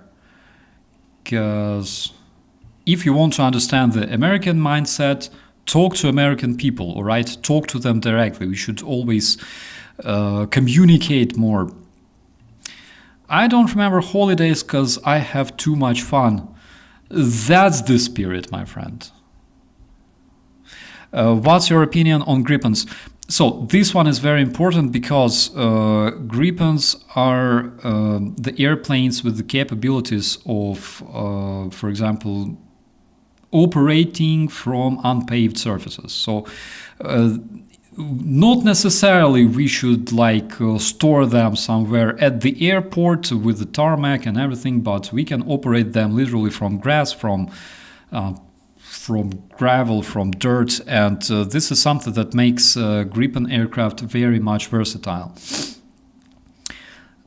Another thing is that Gripens are obviously using the NATO weaponry natively, all right? And this is another thing, because, for example, when we talk about the Ukrainian airplanes or the Soviet-built airplanes that use NATO weaponry, sometimes it's so, custom, makeshift, I don't know. You literally have, an iPad attached to your cockpit, all right? And you have a program on your iPad that activates missiles and guides them. So it's possible, all right? We can use American missiles, American bombs, or, for example, missiles and bombs produced in European countries. But when you have a native aircraft that was built in Europe, in a NATO country that can utilize those weapons, that's much, much better, of course, and much more efficient. You will get Gripen C next year and Gripen E in 3 years. Yes, I've heard about that. I know that next year we might probably receive quite a handful of those. So yeah, I'm looking forward to that. And also remember, just about last year, I think, when we started even talking about receiving, for example, F-16s, all right, we also sent a bunch of Ukrainian pilots to train to operate Gripen airplanes. And we can see just how much time it takes. Like literally those news updates emerged like 2024 or late 2023. And only now, late 2025, we can see some kind of results. Gripens are easy, cheaper to maintain. Yeah, absolutely. And again, because we have Sweden right there that can provide us with all the necessary parts, software updates, mechanics, like technicians, people who know everything, instructors, of course it's much better. It's much better. So European Gripens, I'm looking forward to see them flying and making Russians better people.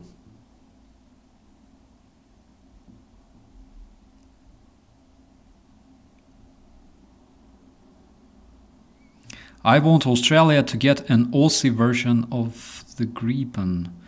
What kind of Aussie version?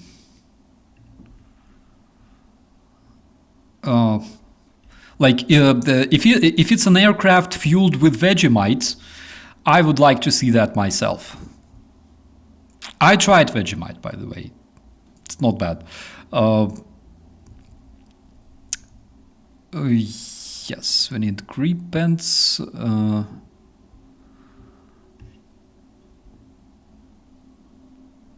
Old Indian recipe is tomato juice spiced up with Tabasco as hot as possible, then the skin on the head starts sweat. Yes, so I have a different recipe because I tried that one that you described. And it tastes good, but then the next day you go, for example, to the toilet to do number 2 and you start crying, literally, because it's bad. So when you want to improve your health very, very fast, in Ukraine, for example, we have, I will show it. Of course, it's much better to show than to just,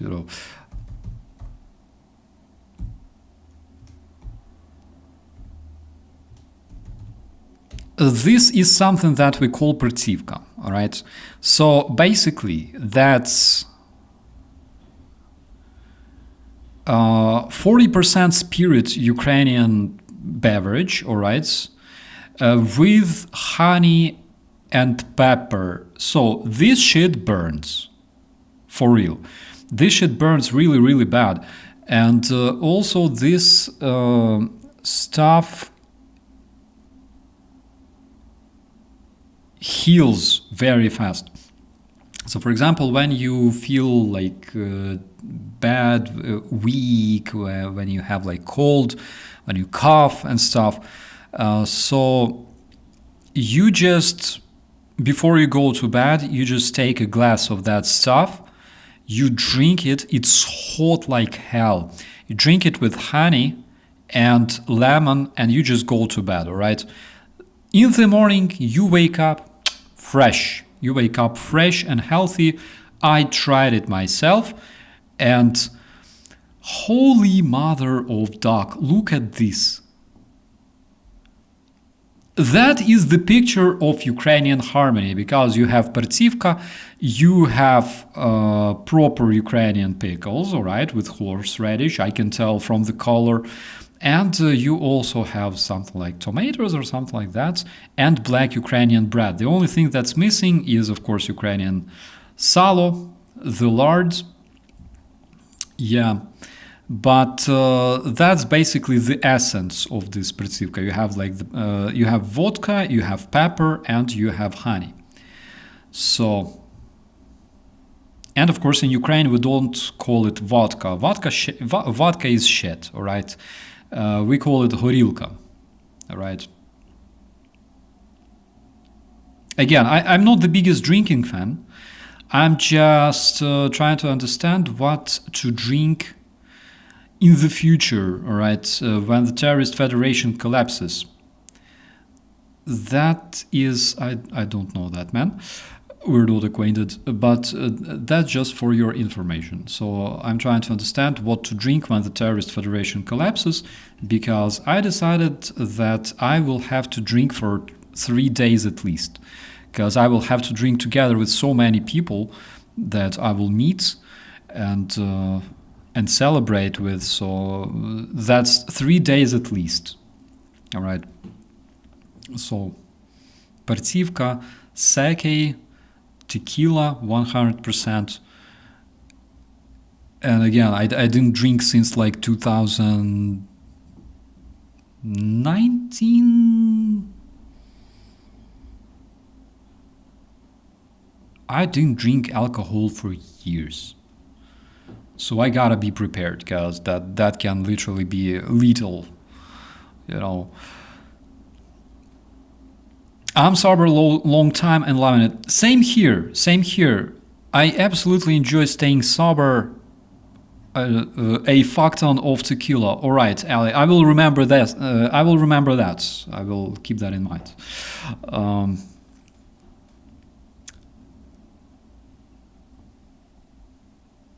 Miroslav, absolutely. We will have a fuck ton of Miroslav, what will we have? We'll have sushi, definitely.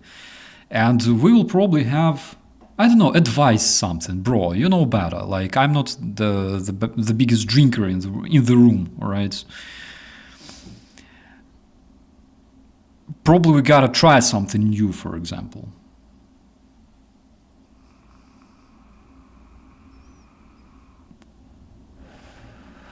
Sober 8 years, love it, yeah. I'm sober since... Actually, I lied. I think I drank vodka in like 2020 or 2021. Miroslav, we were together. So I remember it was after I received my dose of COVID, and the story is crazy, actually. So I had COVID. My sense of smell is completely fucked. I cannot eat 90% of food, and I'm suffering so much. Everything stinks. I stink. People stink. The world stinks like dead, all right? It's like when you go outside and you have an impression that you have like a dead cat in your pocket at all times, all right? So it was horrible. And we went to like a barbecue, imagine a river, a forest, all right, a river, and there's like a tiny space where people gather and like just hang out. So we were with Mirko, we were with Kola, our good friend, and there were a bunch of bikers, like Ukrainian bikers, not Vatnik bikers, like proper bikers. So they were literally there sitting like having fun, making borscht and drinking, of course. And that's something that, by the way, Mirko can confirm there in the chat. So they asked me whether I want something. I'm like, no, I cannot eat. I can't stand meat. And that was literally the moment when I literally could not eat any meat. All right, any meat. Hey again, how are you? So I couldn't eat meat at all. Pork, beef, oh my god, chicken, that was killing, all right? One sniff would be enough for me to literally vomit and die. So no meat, no onion, nothing. Then borscht would stink like armpits, seriously. So it was a horrible period of my life. And then we go to this place and the guys are cooking something, and those bikers, they were like, bro, you want to have some borscht? I'm like, no, my friends, I cannot. I just cannot. I can't stand it. They go, bro, try this. And they pour like a bunch of horilka, just a tiny shot of horilka, and they go like, try. So I'm like, all right, I'll try. I take a shot of horilka and then I smell borscht. It fucking smells fantastic. And I have like 2 big plates of borscht. First time in a while, my friends. First time in months, probably. And I have like 2 plates of borscht with meat inside, and I enjoy it. And later I checked online, and actually, yeah, people say that people who lost their senses due to the COVID, they can sometimes it works, not in all cases, but sometimes it works if you have like a shot of some strong alcohol before that. So I checked, it worked for me, but it wasn't a scientific research, so please keep in mind that it's not approved by the International Healthcare Association, all right?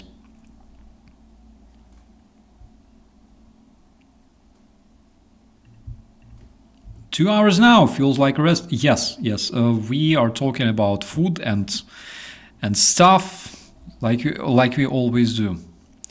So that was surprising actually. I had borscht, I had meat. Then the guys were also cooking shashlik. I enjoyed shashlik so much. It was so good. That makes me so hungry right now speaking about it, because I didn't have breakfast, guys. I'm starving. The operator starving is in the chat. There was a place in Denver, Colorado who did alcoholic ice cream, sundaes and shakes. Oh, alcoholic ice cream. That's wild. I didn't know it even exists. I can drink that mead like lemonade, doesn't taste alcohol at all, but it does have a donkey kick to the head after a while. I can confirm this one. Let me show you this one. Ukrainska medovucha. So when I don't look at the keys, I type properly. When I look at the keys, I always make mistakes. This is Ukrainian mead. Let me see. This is the Ukrainian mead, the buckwheat Ukrainian mead. How much, like how strong it is? I'm trying to find a bottle, for example, with good resolution. Let me check this out. Size, large, because size matters. Which it doesn't, right? So this one is 38. I don't know. This one is 38%. 38% alcohol. That sounds like too much. Because as far as I remember, this one is 35. So it's softer than your usual vodka or horilka or whatever, or tequila. But it's in the 30s, all right? As far as I can tell. So mead is so good. Here we have Sila Medu, Nastoyanka. Where is the power? Where is the... I cannot tell.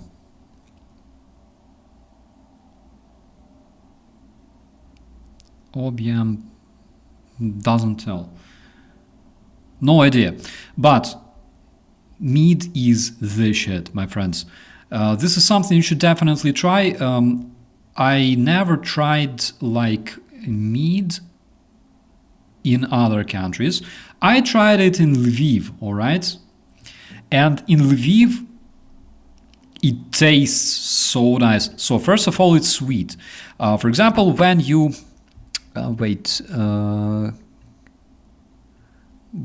let me copy this text. All right.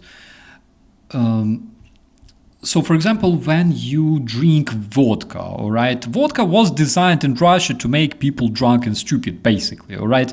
It has absolutely no taste at all.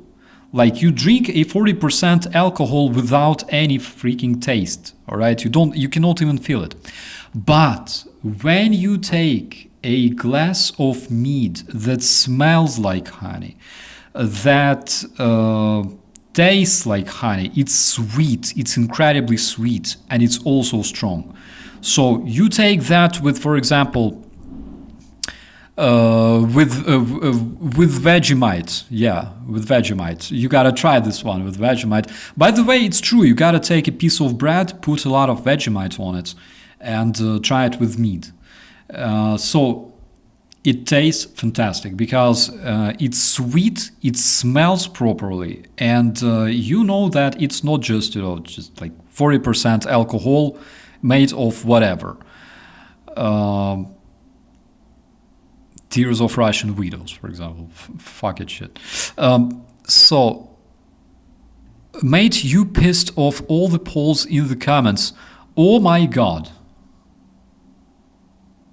Oh my god. I know that I did. It wasn't intentional.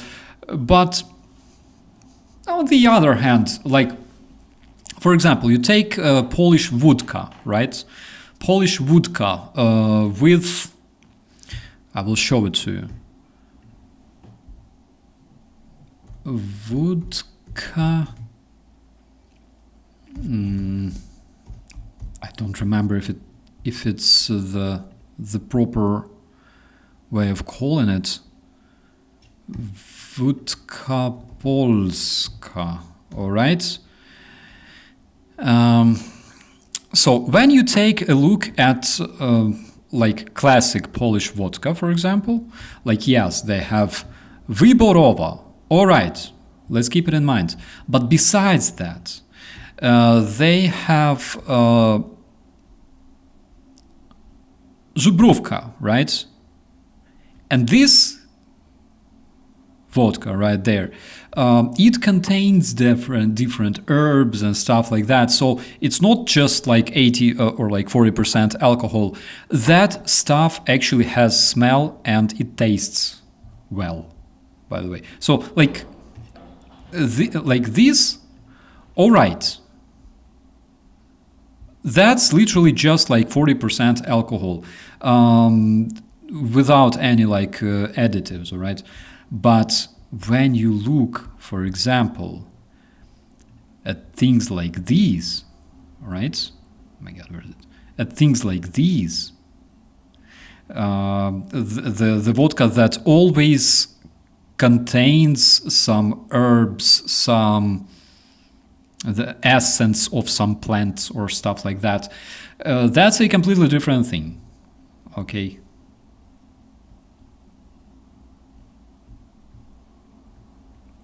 Again, guys, we are having this argument at the same time, like I didn't even drink over the past 5 years, so I can't even tell. And of course, I will most probably agree with you, my friends, because like I'm not an expert in alcohol anyways.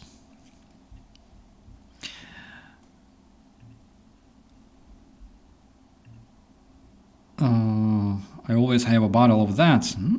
Nice. Bison grass is great in vodka. Yeah. I think I had it once. I had it once in Poland, like in 2014 or something.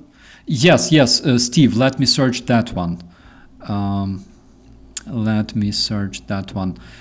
Because 2014, as far as I remember, I was in Poland living next to a guy who actually who got divorced before me.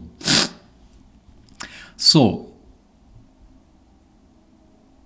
he got divorced shortly before me, and he was like he lived with his mom. His mom was an elderly lady. He was like 40 something. I was like 25, 29, something like that. Yeah, and ten Polski pan always wanted to talk, all right? And sometimes he would like, we would meet on the balcony. I was smoking, he smoked as well. And he's like nagging about his ex who took all of his body, his kids and stuff like that. And of course I'm like standing there listening to him. And because I listened to him, you know, which generally I always do, because I listened to him, he apparently thought that I was a very, very good people to have conversation. Very good people, very good. How do you call somebody you talk to? My God, somebody you have conversation with. Chatmate, I don't know. So. Not necessarily because I was really interested in his story, but that's generally what I usually do, you know, when someone tells me his or her story and I want to smoke a cigarette or something.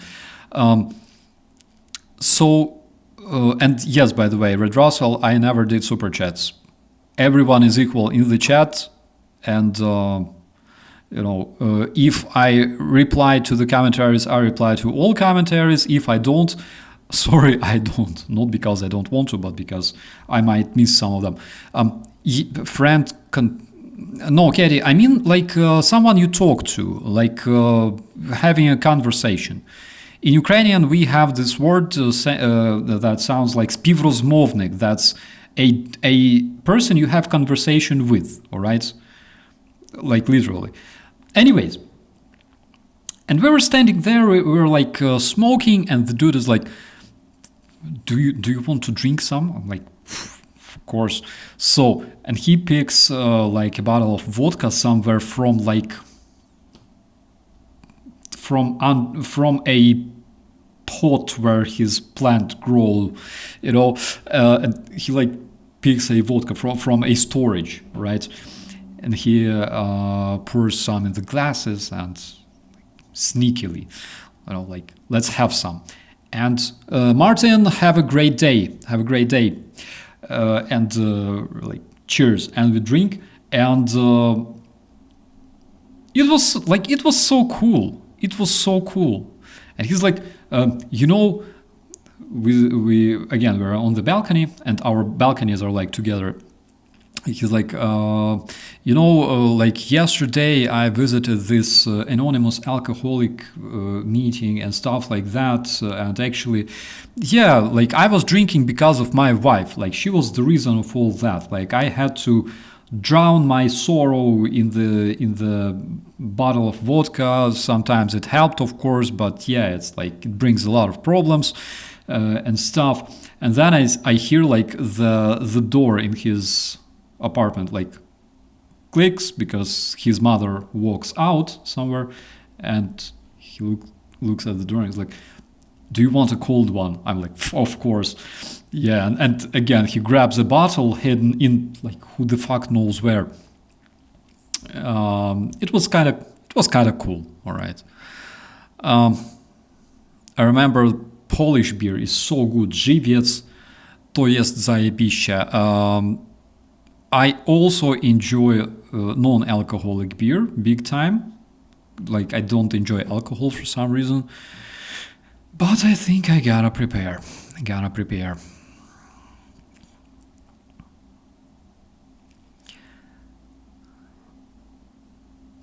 Richard is scream chatting. What does the... Richard, don't scream, please. Do you have a friend? Do you have a word for someone you have a conversation with? Google Translate, help me. Oh my god, I have like 5 different keyboards on my phone. I have Ukrainian, I have English, I have Persian. I don't have Russian, of course. Співрозмовник.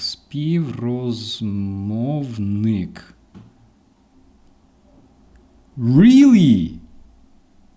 So this is what we call співрозмовник. Interlocutor. Interlocutor. I should learn English more, my friends, because I've never heard this one in my entire life. Do you even say this? Interlocutor.